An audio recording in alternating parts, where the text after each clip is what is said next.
لە دوای کۆتای هاتنی قەدەغی هاتوچۆ قەرەباڵغێکی زۆر لەسەر شەقامەکان بەدی دەکرێت. ئەوە زیانی خۆی هەیە چونکە هێشتا مەترسیەکانی بڵاوبوونەوەی کۆرۆنا کۆتایی نهاتوون.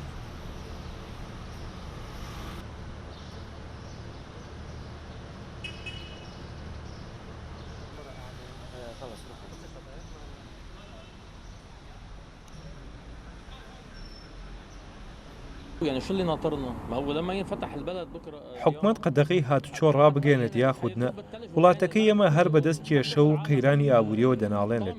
کێشەی ڕاستەقینەی لوبنان کۆرۆنا نییە. کێشەی ئێمە قەیرانی دارایی و پێویستە حکومت ئەو کێشەیە چارەسەر بکات.